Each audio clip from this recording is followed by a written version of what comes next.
Well, folks, if you have technical difficulties on your card, Do you want to do the intro? yeah, just flip over to the thing. Do we do sound? Oh, wait. I thought you were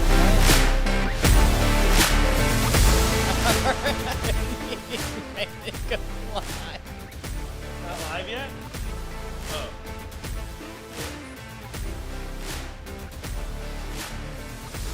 You can now mute the mics. Oh, hold on. Yeah, no point in muting the mics now.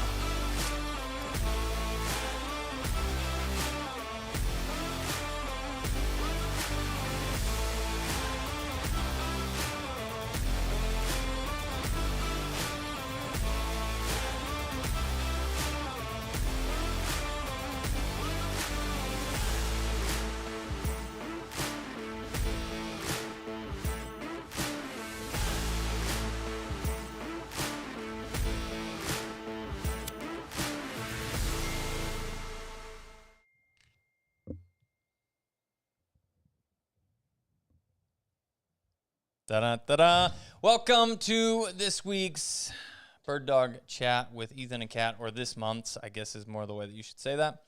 Hopefully everybody that's tuning in already has their bingo cards and has checked the technical difficulty / miscommunication box. Yes. Because we started that way. Now, if you don't know what we're talking about, you can get your Bird Dog Chat bingo card from patreon.com/Standing Stone Kennels. You can join for as little as $5 and get your bingo card. And then tonight, while we do our live chat, there will be things that happen that you will be able to mark off on your bingo card and get potentially a bingo. And if you win a bingo tonight, what are you winning? one of our new quick draw treat pouches. We gave one away last week, but we actually have them all Last month. Last month. I keep saying week. I apologize. We actually have them all in stock now. There they are in all their glory. They are really nice, very durable, a unique open closure design, and all of the above embroidered Standing Stone Kennels on the front.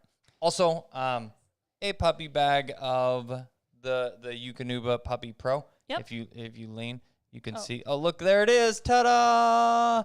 We'll have one of those in the spirit of puppy scams, which is one of the things that we're talking about this evening. And we'll throw in a clicker for free, just for fun. Sure, why not? The new So, product placement. Get your bingo card so you can play along. And if you're new to our Bird Dog chats, we do some check-ins. We do a little topic of discussion, which is going to be scams, seminars, and NAVDA this evening. Then we open it up to questions and answer your questions. We give precedence to people that throw up a super chat, but we will get to all of those questions towards the end of this. We do our topic and the check-ins to the beginning, and a few announcements, you know, things like that. So let's go ahead and roll the check-ins. Do you want to do those tonight, honey? No, you can do it. Why not? Okay, so we've got Aaron checking in from Minnesota. You hardly miss a live stream. We've got Eileen checking in from Southern California. Nan from Central Missouri. Tucson, Arizona. Hey, Ian said happy birthday, Oh, Ethan. thank you. From Kansas City. Hey. Annie from Pretty Prairie. Whoop, whoop. Yes, Annie's in the building, definitely. Kelly with Mac and Jax from New Jersey. We've got Mark, hey, checking in from New York. We've got New Jersey and Howell, Michigan. There's Alberta. Hey, there's our first international check-in. Thanks, Kaylin, for being our first international check-in. Atlanta with Justin. Tars, can't wait to see you guys in July. Well, we can't wait to see him either. And then Leslie from Minnesota. And we've got Helena, Montana. So keep those check-ins rolling in. It's awesome to see where everyone's tuning in from. A lot of familiar faces. We love seeing the same people that want to tune in, ask questions, see what we're up to every month, and then a few new faces as well. So tonight we're talking about SCAMS, seminars, and NAVHDA. And you're probably like, how does that all go together? Well, SCAMS, I can't tell you how many times a day I get messaged from somebody saying, hey, are you guys selling a litter of puppies on this GSP for adoption site? Or did you know these people are using your pictures on this site? Or did you know that somebody's trying to pretend to be you on Facebook right now? It's not your name, but they're using all of your pictures. And I'm like, well, can you send me the information?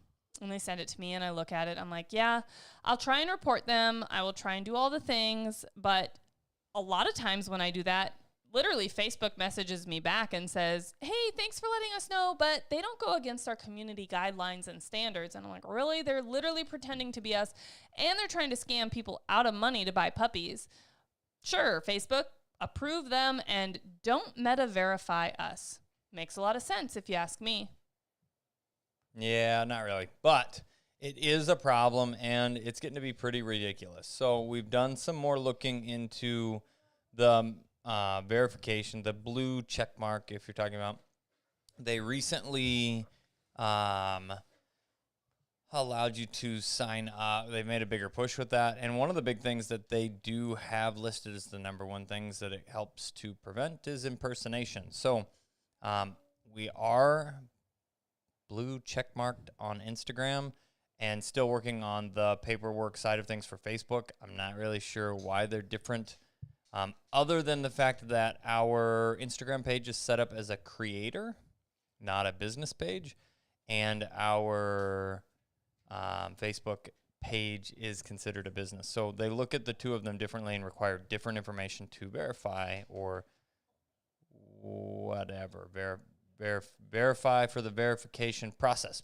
And if I'm being honest, let's be real. Instagram and Facebook are businesses themselves, and it is a opportunity for them to make a little more money because Absolutely. they literally require you to pay a subscription monthly to be meta verified, to get your blue check mark, to prevent people from impersonating you and scamming others. So pretty cool stuff they got going on. But we are looking to do it because we want to protect people that are out there trying to find us or get a puppy or ask us questions that are getting led astray by people that are literally impersonating us. Charles has a whole gamut of some of the most recent impersonators that we said, hey, let's go ahead and throw those up there so people can see just how hard it is to tell the difference between Standing Stone Kennels. Yep. Mind you, folks, this here is not our page. Not our page. This is Standing Stone GSP Kennels. But look at that. It's got our logo. It's got a picture, a profile picture of all of our dogs, our generational photo. It's literally got pictures of Ethan and I and our kiddos on there. It is as impersonated as it gets. And they've taken everything from our most recent muddy pictures and litter that we just posted. There's a picture of Shooter. There's a complete copy of. And it's not just the photos that they're taking and copying. Oh, look, it's a video too. And it's all of the script, all of the text that we post about, and they take it and copy it and mirror what we're doing. And then they're trying to get people to pay them puppy deposits for a puppy they will never get. Yeah. Which is pretty sad and disappointed.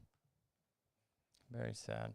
Here's another one. This is another page. What's this one titled? German Shorthaired pointers. And this isn't necessarily somebody that's trying to impersonate our kennel, but stealing pictures and photos of our puppies or our dogs.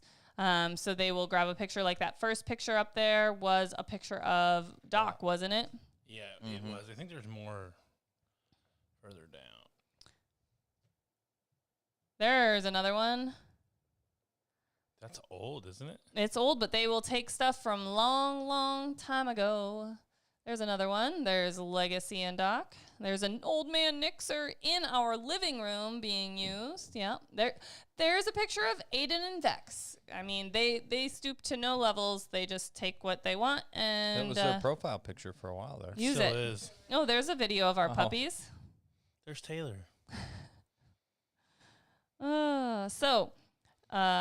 You just can't protect against it. And so the reason that we're bringing this up is because it's becoming so easy to steal content and present it as your own, impersonate people, and try and literally scam people out of money. And so as breeders and people that are trying to do it right, we try and do our due diligence. People say, well, watermark all your photos. Sure, I can watermark my photos, but they're literally copying and pasting our entire page, our entire Facebook page of ourselves.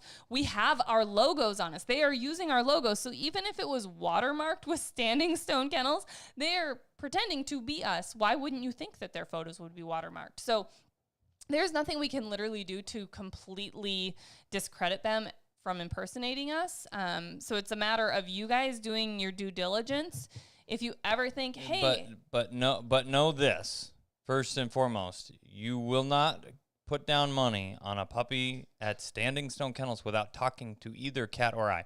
We don't do that for anybody ever. So if you're send a deposit via the internet, that's not from us, period. Yeah, so. you will always talk to us. There might be some messaging back and forth to begin the conversation, find out if you're willing to wait for a deposit spot. Here's our puppy purchase agreement. Please look it over. Then it's always, after you've had an opportunity to read through our puppy purchase agreement, please let us know a time that we can set up to chat about the details, find out what litters we've got coming up, what would be a good fit, if you feel like you would be a good fit for one of our puppies, and talk about our entire deposit process and puppy purchasing process.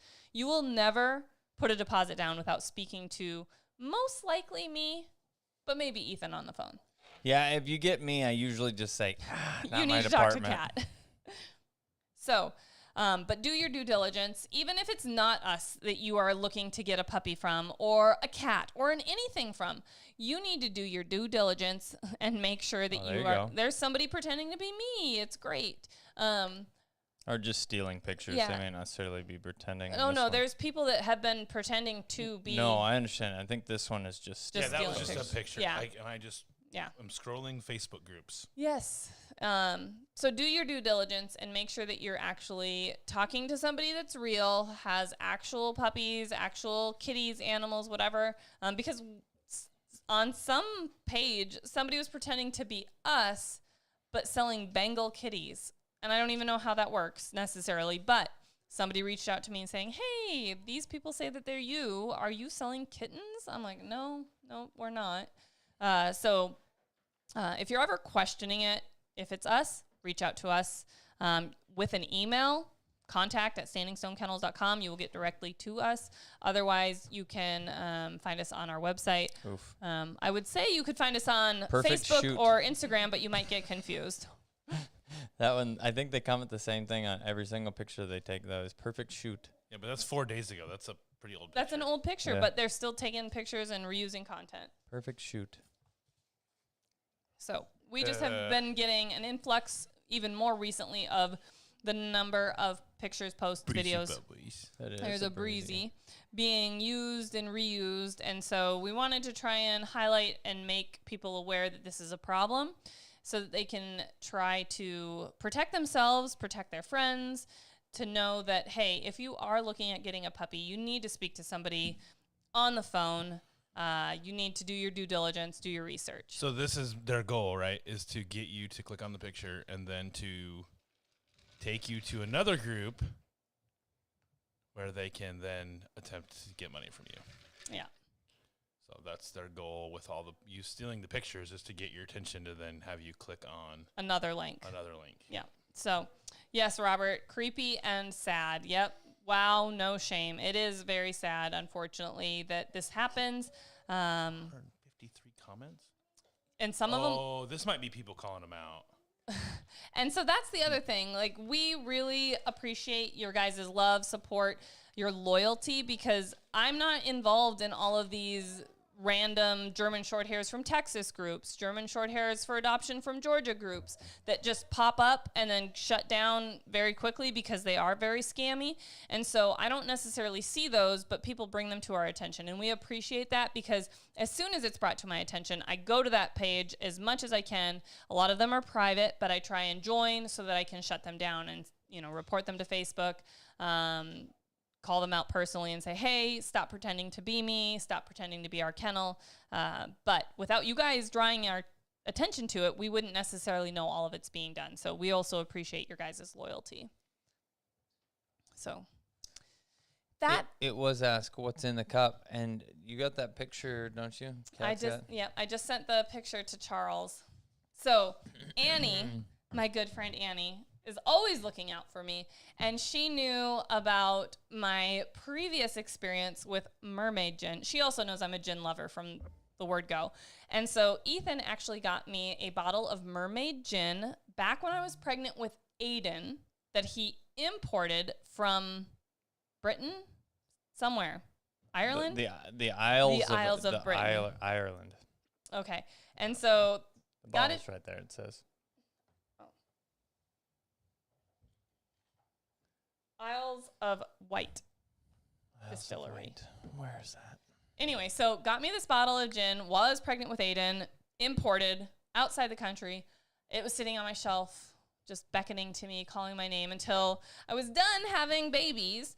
And so as soon as I was done having Aiden, I enjoyed myself a mermaid gin drink. That would be a bottle on the left.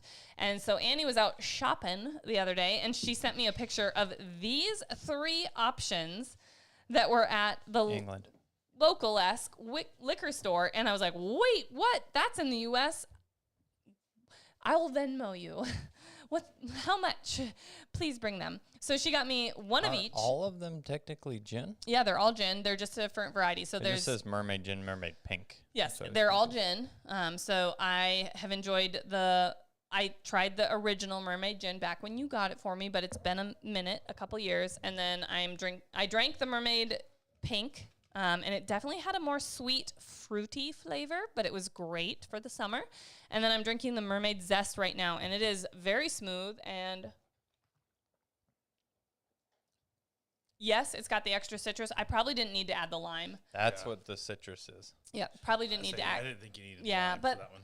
I always do a G&T with lime, so it's like a habit, but I probably could have not. Just like when I drink the Tanqueray Rangpur, I probably don't need to add a lime, but I do. So it's England. delicious. England. Mm-hmm. The Isles of Wight is on the southern tip of England. Yeah. In the English that's what I'm Channel. enjoying tonight, and that is all thanks to Annie for picking them up for me. Next on the agenda, coming up very quickly. Seminars. So we have the Lone Stone Seminar. That is the June 7th, 8th, and 9th, I think. That is out in New York with Bob from Lone Duck. We will be there, both of us actually. We're going to head out there a couple days early, do some filming projects with Bob, and then get set up and ready to rock and roll for that seminar. And it is a combined versatile dog and retriever seminar. If you've got a versatile dog, they can definitely learn something about the retrieving arts. If you've got a retrieving dog, they can probably learn something from the versatile dog arts. Oh, definitely. Definitely. Those retrievers have lots to learn. So sign up if you're interested. You can come as you are, as just an observer, an auditor, if you will. And that's a really great way to get out there, gain the knowledge, gain the opportunity to watch, learn, listen, ask questions without having to travel with your dog, especially if you have to fly or something last minute. You can't bring a dog. You can come and then you can observe and you can audit and ask the questions. We actually had somebody recently ask us, is it better to go to a seminar like this with a dog or without a dog? That's a great question. And there's pros and cons to both. But going without a dog, there's no distractions of the dog and having to take care of the dog, let the dog out, do obedience with the dog. You can completely focus on what's happening in the seminar. However, if you have the ability to bring your dog, that's also a really great opportunity to get hands-on training and work with a professional with your dog. And I like work. how she points to me when she says professional. He's the professional. I'm just there to facilitate time management. Let's be real. Keep Ethan and Bob on track. Somebody's got to do it. Anyway, and it's not going to be Kevin, I'll tell you that. He's just there for the pool party. So he's claimed that multiple times, I'm just saying. But get your hands on and have professional hands on, eyes on the the situation so that they can give you feedback on what's going on, what your next steps would be, how to make corrections. Because sometimes, even with Patreon, even with the, online courses, setting up those video calls, you watch them, you see what's going on, and you're like, I just wish I could literally reach through the camera and help you. Mm-hmm. Just get my hands on the situation, whether that's a nail trim, a trained retrieve, a steadiness session, anything. You're trying to explain everything. You're trying to see it. You're trying to help people as it's happening. And sometimes you're like, I just want to do it. So this is a great opportunity for us to be able to be there to help you do that. And I'm sorry, Miss Kelly says she's not going to be able to make it. Aww. I was about to ask you to be pit boss, and then you said before that you weren't going to be able to make it. So we've made other arrangements for that now, but next year. We've got NWA Cane Corsos that sent us a $5 super chat. Thank you very much. I don't see a question associated with that. So if you have a question, it's just a little mic drop. Oh, boom. Mic drop.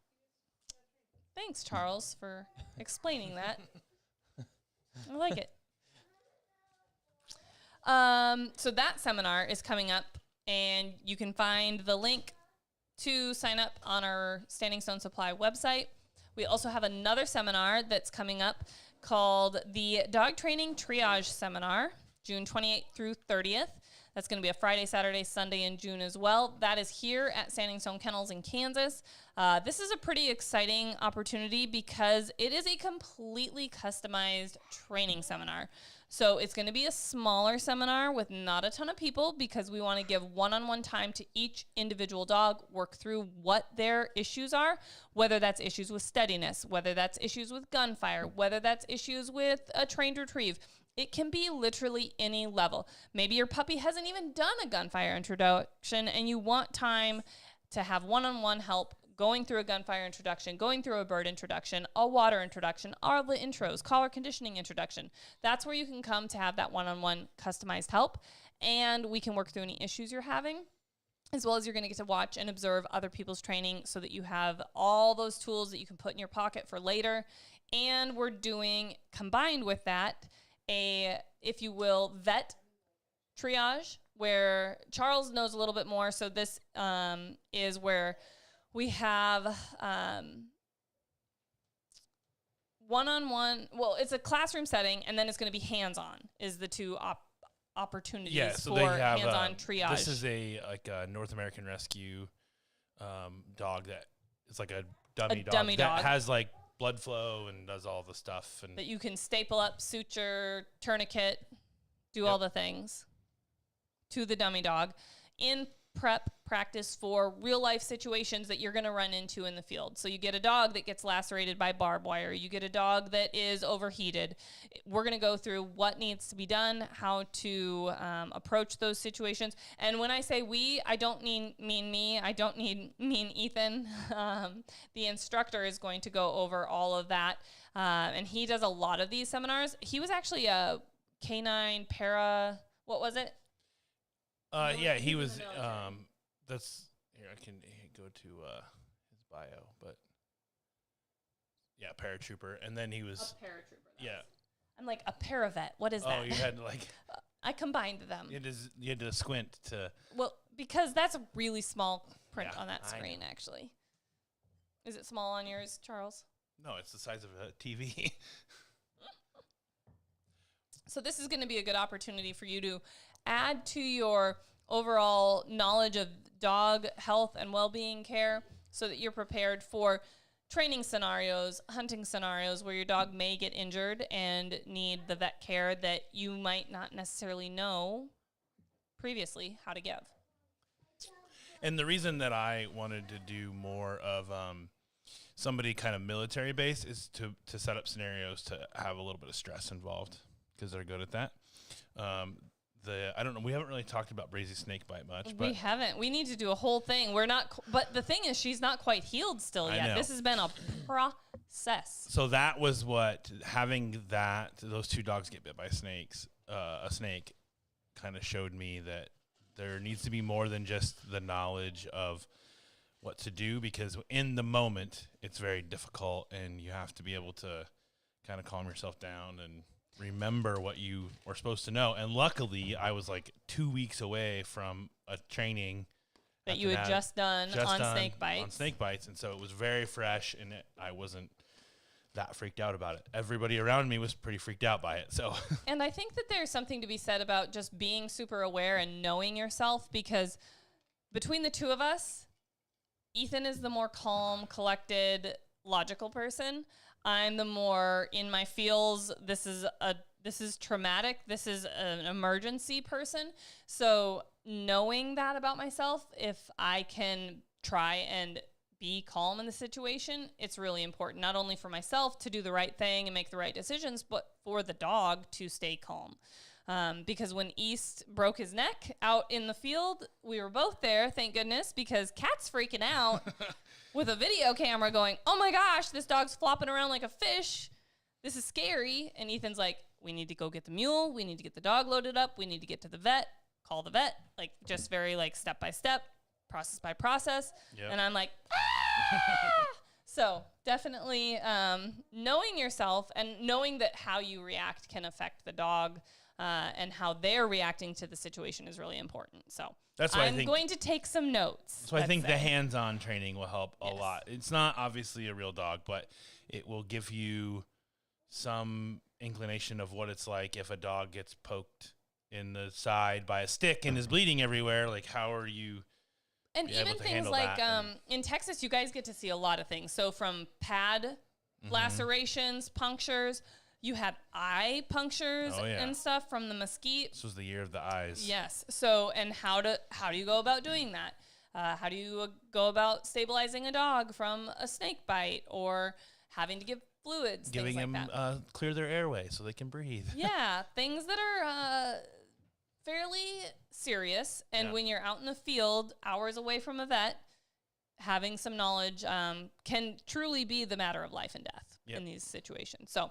Not only are you going to get the help from the pros from a dog training standpoint, fixing any issues you have, you're also going to get a lot of help from another professional in the vet world to be able to hopefully save a life, whether it's your dog or another dog in the future. So highly recommend signing up for that. I know a lot of the people that work for us at Standing Stone Kennels and are part of our team are going to be attending as well, because the health and the well-being of the dogs at our facility is always the number one most important priority. Sure, we're a training facility, but dogs are hard on themselves. We could be out at the duck search waters doing something and something go down, and I want everyone to have as much knowledge as possible to care for these dogs in a potentially life-threatening, risky, traumatic situation. So 100%. It'll be a great opportunity for them to learn as well. What's next? NAVHDA. NAVHDA was the last thing on your agenda. Do you want to talk tonight, honey? I'm enjoying listening. Well, there'll be questions you can answer later. So I'm doing the topics. You can do the questions. Divide and conquer. So if you guys have not been subscribed to our YouTube channel, you probably should, so that you don't miss the next upcoming videos that we've got coming out in our NAVHDA training playlist. So we put out an entire series on the NAVHDA natural ability test.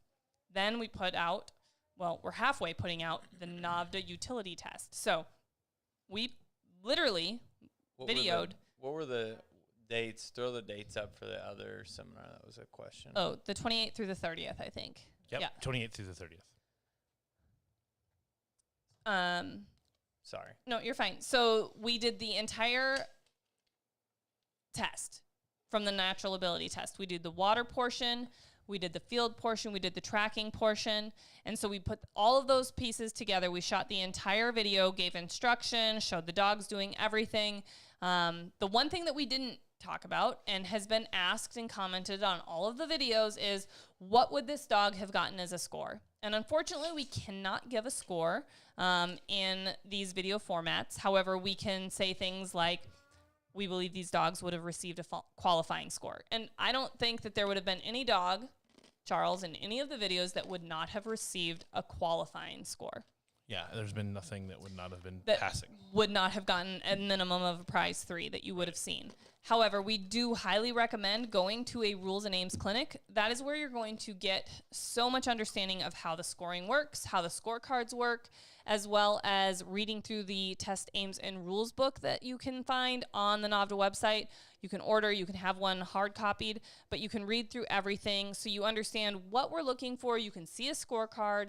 You can understand how the test is, but sometimes reading isn't the same as seeing. So being able to do both the clinic and reading through the book, and then watching these videos as a comparison and going back after you've done that and watch these videos again and pretend to judge it yourself. Get your scorecard out, write it down, put what you think these dogs would have gotten. That's a great opportunity for you to learn how you think the scoring would be, for you to be aware of what's happening in the test, but we can't offer what we would actually score these dogs in these demonstration videos.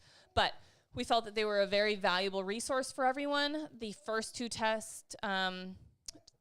portions of the utility tests are out as well, the field and the drag.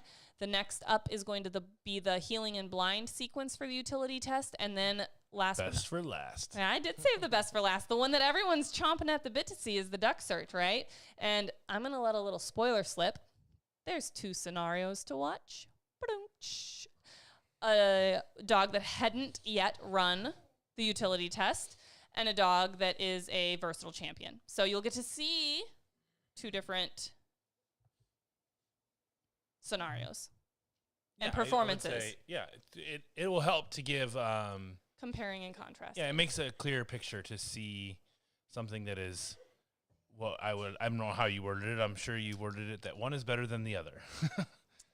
You can see the difference in expansion between the 2. Yeah. So, and just keep in mind, one is a versatile champion, which means that at one point in time, she had to receive a prize 1 utility score to make it to the invitational. So we felt that they were a very valuable video to provide to people because questions get asked all the time when we have puppy buyers picking up their puppies. Well, what is the natural ability test? What does it look like? And I try and explain it. I try and give examples. Now I can literally send people videos. This is what a natural ability test would look like. This is what you would need to prepare for the natural ability test so that people have a better understanding of what the test is before they're signing up, trying to get entered in tests, trying to figure out how to prepare for the tests. Then as you go on to the utility test, it's nice to have a better idea. I know before I ran a dog through the invitational, I went to the invitational so that I could watch, because reading it in the rules and aims book is great, but actually getting an opportunity to see it and apply it is completely different. So if you're able to go to a test, great. If you're not and you're able to watch these videos, that's going to give you a really great opportunity to see what a lot of the test is like. Did you have fun shooting it, Charles, with us? I Being did. the handler? I did. Me, Thunder, and Taylor. Thunder and Taylor. Don't forget little Arrow. Yeah, Pop was in there too, but Yeah, we had to have a comparison puppy. yeah. So, and when we say Pup, we don't mean a puppy. She's the versatile She's champion 8. we're talking about. Just her nickname. Yeah, but she got to show her stuff at the duck search. So you guys will have to wait to the last video that comes out about that. But hopefully those videos get out and people get to see them and learn something. That's ultimately our goal here, is to help people understand and learn a little bit more about what being involved in NAVHDA and preparing for the tests look like. So you might think that we have our kids up here, but we don't. Our nanny's watching our kids. This is Desiree's hellion right now, so it's fine. We love children. It's great, but had we had all 3 of them up here, there would be no live stream going on right now. It would just be chaos. 100%. Oh, he said something, guys. Okay, since I've taken up at least half of the conversation this evening, let's roll through some questions.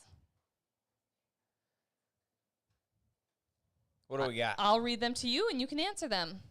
Rapid fire. Uh-huh. Bring it on. I haven't seen very many come through, so there may be like single shot. I got to find a question here. Where's the sunblock? And what's on tap? You must look tan or something. Either tan or burnt. Maybe it's just the lighting. I don't believe I have any. Maybe a tish reddish. I don't brown. know. I don't know. I put Hey, sunblock on every day. Honestly, Miss Kelly, I have been a good influence on Ethan and gotten him to wear sunscreen, at least on his face, Yeah. every single day. Every single day. Things I do every day. Put his sunscreen on. Uh-huh. And Kat walks by and goes, "You smell like a pool." I know, I smell him and I'm like, oh, I want to go to the beach. Thanks. Kevin asked, are you bringing any dogs to the Lone Stone seminar?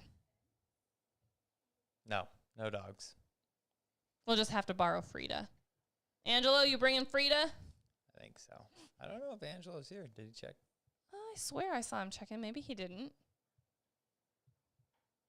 So I applied, or I asked to get into one of the groups that's like an add-on to an add-on to an add-on, and this is exactly what we're talking about. So this page is posting this with this Standing Stone GSP Kennels, which I have reported that page, and they are not shut down. So send us But a they message if blocked you're me. interested in getting a puppy. They blocked me now, so I can't report them anymore. You should send him a message. Me? I can't. No, Charles is right there. And then when you send them the message, ask them to wire you money. The tables have turned, Dr. Evil. That's literally our litter. Man. Glitching Jern in there. Oh, babies. That's a minute ago, like 2 years yeah. ago. Super chat. Oh, super chat from Aaron. Thank you always for the super chats. As always, thank you guys. I apologize if I missed it, but when was the date for the seminar at your location? And last but not least, happy birthday, Ethan. Hope you had an amazing day. Thank you. The seminar is the 28th through the 30th of June for the seminar here at Standing Stone Kennels. All right, go back up. I thought I saw... Kaylin said, I've seen Canadian GSP groups doing the same thing with our puppies. It's so sad. I wish that there was a way to prevent it. I really do, but it's gotten ridiculous. And Walker's there. Yeah, Eileen said Walker's there with Elijah. So Walker and Whiskey, or Whiskers as we like to call him, will both be there because he's working for Bob this summer. So that's awesome. We'll get to see them. And you're going to be out there too, so that'll be cool to see you as well.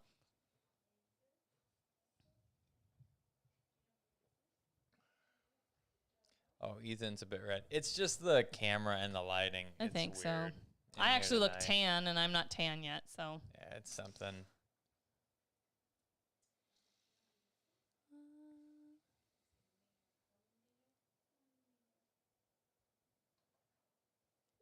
What if he's a year and a half old? This is for attending the seminar. Oh, completely fine. There is no minimum age other than fully vaccinated. So typically 16 weeks is fully vaccinated, and no maximum age. It is the seminar out at Standing Stone Kennels is literally a customized seminar. So if we need to work on something with your little puppy, we will take the time and work on something with your little puppy. If you've got a year and a half old dog that has specific things that he needs to work on, whether that's retrieving, steadiness, obedience, healing, whatever, we will take the time to specifically work on those behaviors as well. If they're older, we will work on other things as well. If it's advanced steadiness, all the things, duck search, we can do it. We can do it all. Oh, this is just nice. Comment says, picking up a pup June 11th. That's awesome. Bought a bunch of supplies from you guys. Quality of the easy lead and collar is much better than expected. Shipping was also quick. Recommend you guys. Well, thank you so much. We really try and get our shipping out really quick. I'll let Logan know. He's our shipping manager. He actually makes all of our easy leads too, guys, with the help of Isaac sometimes. So all of the easy leads are made in-house, and then we have the collars hand-sewn from an Amish community just down the road, because I'm pretty sure that I can't get Logan to use a sewing machine for that. Probably not. Yet. There was a question, how has it been training Frankie? Would love to hear your experience thus far. Fellow Bronco owner here in Dallas. Well, I would have to check in with Jess. She is our head trainer working with Frankie right now. We've worked with a couple other Bronco Italianos. I've had the opportunity to judge a couple other Bronco Italianos in NAVHDA. And like all breeds, there are good dogs and there are less than good dogs in every breed. Frankie's doing a really good job so far. I know Quigley is exceptional. He has earned so many awards from NAVHDA. Is he a master hunter as well, Charles? Do you know? Yep. Master hunter. He did some really amazing grand champion stuff, which is not something that is in our repertoire. But he is the Bronco Italiano that made me fall in love with Bronco Italianos. So we have enjoyed working with them. They're just big old houndy short hairs with a different gait, in my opinion. Charles, you got anything to add to the Bronco? Nope. Frankie's doing good. Mm-hmm. He's in group 2 and he listens. I don't know. I don't work with that side much.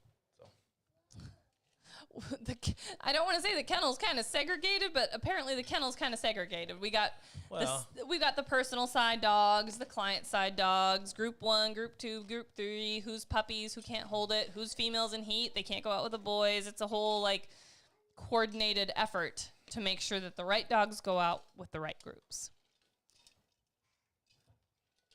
Considering purchasing an outfox mask here in central Missouri, we have a tremendous amount of tall fescue headed out.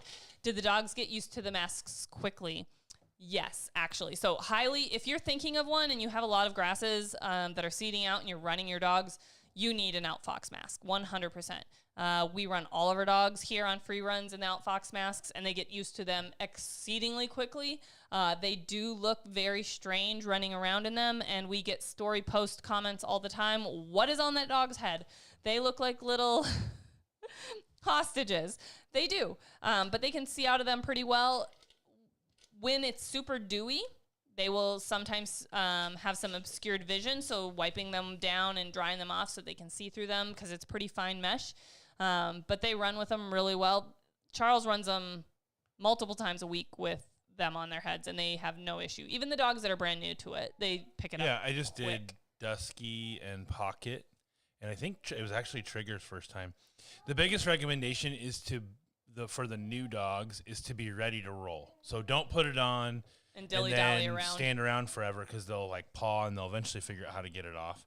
And we don't want them to learn that just with the easy leads. Once they learn how to get it off once, they're going to attempt it again and again. So that's all I do is make sure those dogs are the last one to get the mask on, and then you just head out, and especially social puppies, they forget instantly that it's on, and they're just out running and having fun. They don't worry about it anymore. And they can, they just instinctively know how to drink through it too, because they all go to the pond and immediately. Really? Yep. Okay, that's pretty cool. Buckets. They'll even stick their head right in the bucket and drink, because the water comes in through the mask, and they just drink the water. It. Yep. Interesting. Don't have any problem. Very cool. Well, I'm glad that they figured that out really quickly.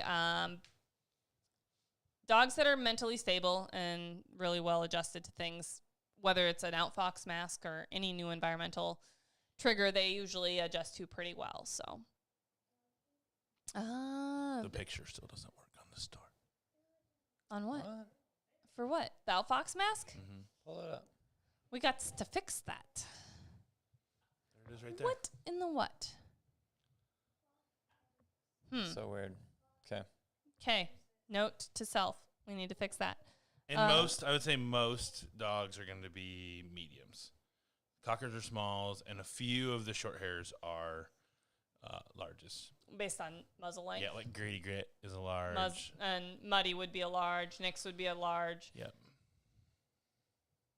Just longer muzzles in general. There was a question up there about a pigeon update from the guy with the pink gun. Oh, that's me. It's just your computer.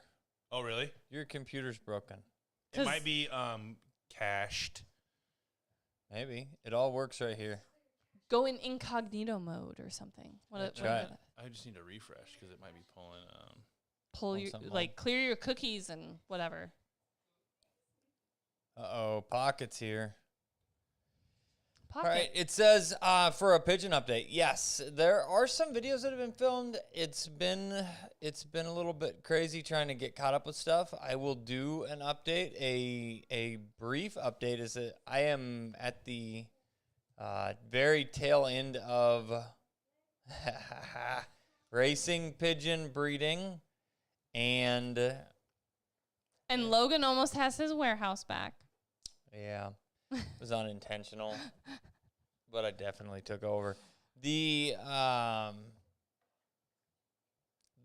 escalation of the number of birds that have been produced has been ridiculous. So the first year I flew 4 pigeons.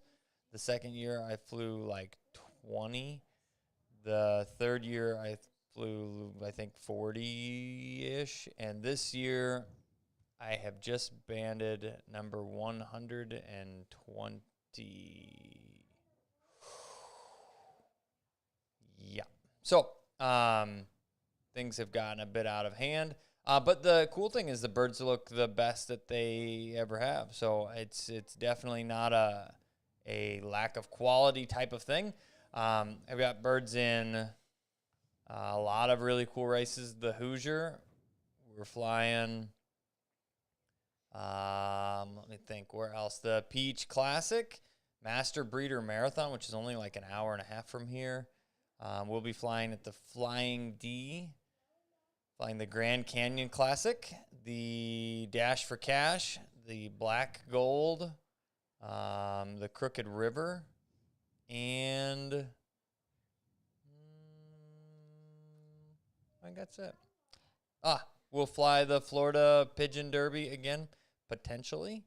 And then going to fly the Golden Valley Late Hatch Classic. And that will be Sam's race. Sam helps. I was going to say, isn't Sam racing some pigeons with you this year? Yep. So her team will fly at the Golden Valley Late Hatch. And then the remaining babies, because you kind of have to keep some in a pool of if there are if there are birds that get lost. There's like a 30-day period typically after they close the acceptance where you can replace birds. And so I have a few in the kitty for replacements, and then those that are left will get shipped to, there's a race called the Spring Break, so it's a later hatch race again. So it'll be the kind of the last one, but it's a lot. It is a lot. And speaking of a lot, I had an opportunity to get a goat. And I made a decision not to get the goat. Well, actually, I did not make that decision. I was going to get the goat, and Peter wouldn't let me. Yeah. He said, if I get this goat for you, Ethan will be so mad. And I had both the little boys with me, and they were literally like begging for us to get this goat. It was so cute. We went to the sale barn with Uncle Peter while Ethan was doing pigeon stuff, and I was like, we should just come back with a goat. And to this day, we were literally driving down the road, and Cade says, Dad, stop, back up. And we're like, we can't just stop in the middle of a 4-lane highway. What's going on? He's like, I want to show Mom the goats. There's baby goats over here. And then what did he say the other night? He was like, we should have just got that goat. We could have just put it in Uncle Peter's trailer. Oh, my goodness. There it is. Look at that. So Look at that cute. thing. It's so cute. She's so cute. I'll play it again. Oh, So friendly. Him home. It would just take a little baby dog crate in the back of the expedition. Oh, look, he loves us. And he's got blue eyes. It's actually a girl, so even better. She's so cute. I think that we should have got that goat. Like, I am having regrets that we did not get that goat. Him home. It would just take a little baby dog crate in the back of the expedition. I am not the fun police, okay? Uncle Peter was this time. Yeah, not me. I said get the goat. But After that we'd one's already gone. left, That one's and- gone. So. Yeah. And Now that I was can't the ever. goat. That was it. That I mean, was it. We no. can never go back. Yep, it's gone. Perfect. Well, folks. Do we have any more questions that popped up? We kind of talked about pigeons. Was this time pigeon update? I It's said still get the goat. Oh, playing. sorry. Turn it off. Just like subconsciously play Just that rolling in the forever background, until yeah. Ethan's like, just get the goat. Yeah. And we got Pocket Rocket with Isaac checking in from Hutchinson. More pigeon content. Kaylin Kelly, do not encourage him. We do not need more goat or pigeon content, or we're getting pigeons goats. in my city backyard now that home trained with this summer. Is there anything I should do to prevent our future puppy from chasing them every time he goes out to pee, or does it matter? It's a great question. So they really can figure it out, but discourage it. It's totally a different thing. So an example of this and how different it is, it would be basically our dogs finishing things out. I'm saying steady to wing shot and fall, multiple master passes, or finish master hunter. Chucker that are in the yard are fair game. They don't even try and point them. They just know the difference. This is a yard bird. Situationally and place oriented. So you getting, and there's birds that fly around the yard all the time here. The homers, if they get out for the day, they're flying around all evening long.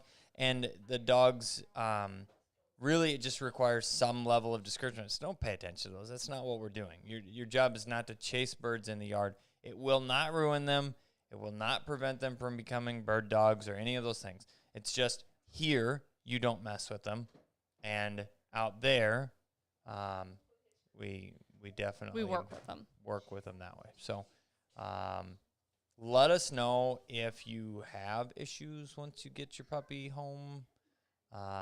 But you really shouldn't, especially if they're around all the time. They kind of would get bored with it. Again, it's learning situationally what is interesting or not. Now, if you do encourage it, like, oh, look at you, you're chasing the baby bird, blah, blah, blah, and then they think it's a fun game, and that would not be ideal. So. And I would say having the coop in your, like, airing yard is not fun either. Been there, done it's that. a huge distraction. Yeah, that's tough. But You just need- flying around, they get used to it. If you have to have the birds in a coop in the same space, like backyard, you need a sight barrier. So that they're not constantly watching them, constantly pointing them, constantly staring at them, being distracted by them. And even then, it's going to be tough. But I mean, like the kennel dogs look at, 100 racing pigeons every day. Mm-hmm. And they're, 20 feet? desensitized to it now. Yeah, they're literally right there. Yeah. They're more concerned about when I'm in there with them. Oh, yeah. Well, that's just because they miss you. Yeah, that's it. It's you. It's not the pigeons. It's you. We got Jess checking in from Hutchinson. Whoop, whoop. Do handlers normally talk as much as Charles did in the UT videos thus far? I'm always scared to say anything. Super pumped for the rest of the videos for the UT and thankful for all of the information being provided. You're very welcome. So, honestly, that's a pretty normal... I don't know. Did you even watch the whole thing, Charles? I did. Oh, okay. So the biggest thing is that most of my handling of Thunder was like immediately after a bird, and he was just being little thunderbutt and being squirrely. And so the reason that I was talking to him so much was to attempt to keep some control and like we have an order of operation. You don't just run away from me after you give me a bird. I wash your mouth out. We heal for a second. And he was that day just super thunder pumped. And I think after every single bird, I had to make him come back to me. But I wouldn't say that's super abnormal, honestly, in a utility test. And if I had gotten the bird and handed it to the gunner and he took off and ran off and went back to hunting, and it you would have been tried fine to too. call him and he didn't come back, you'd have just let him roll. Right. Yeah.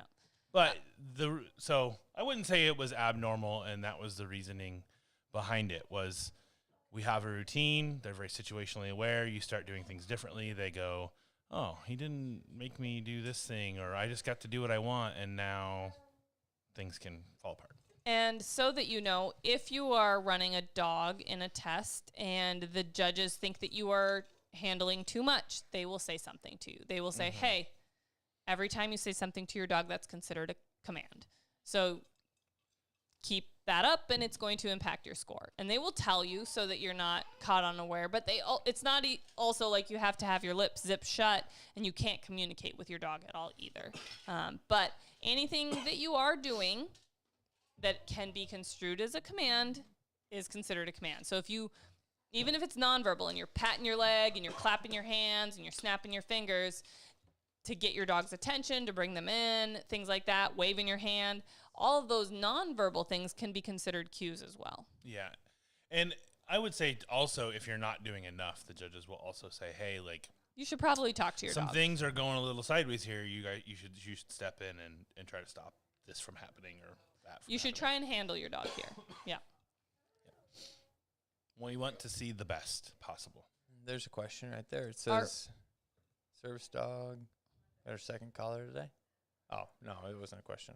Sorry. But you got your second collar. That's awesome. Thanks for your There business. is the one at the bottom. Yep. Are we hunting in Montana this year? Don't answer this because then I win another bingo.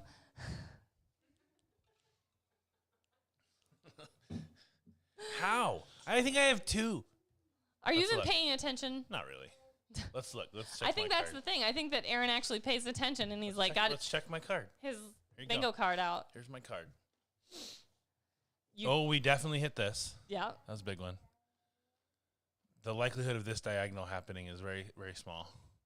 I would say we talked about that. Yeah, sure.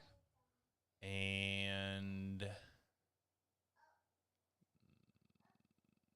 I mean, we kind of just did. Not yet. But not really. Not yet. No, you're very far away, actually. You're See? like the farthest from a bingo that you could be. Yep. But I also am not paying attention.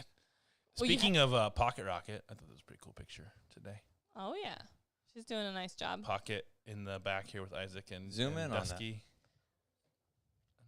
More zoom. It's a I don't know. It's an iPhone picture on a Zoom in more. Zoom in. enhance. Enhance. Enhance. I I cannot was just going to enhance. do that. Enhance. There's no enhancing this high quality picture. Sir, the poops and the burps and the burps are not working. Okay, so we haven't done a update video on Bet and Duel in a hot minute, but I do have to say, I went out to train my puppy the other night, and I was like, hey, honey, I'll get your puppy while I'm out here. And my puppy smoked your puppy. Your puppy doesn't even know how to sit. Like, I worked for a solid, 5 minutes trying to get Duel to sit, and she's, looking at me, and then she, runs and hides in her crate. I'm like, I'm just asking you to sit. This ain't so big a deal. Not runs and hides. Guessed. She's like, well, I don't know how to sit, so let me try another trick that I do know, which she knows kennel on a dog bed platform, kennel in a crate, recall, and whoa. She knows how to heel. Oh, and heel. And She knows she how to can track. retrieve a bird. She can track a duck. She can point pigeons in a launcher. And I have shot around her. Have you checked any of those boxes? Today I did. Which one?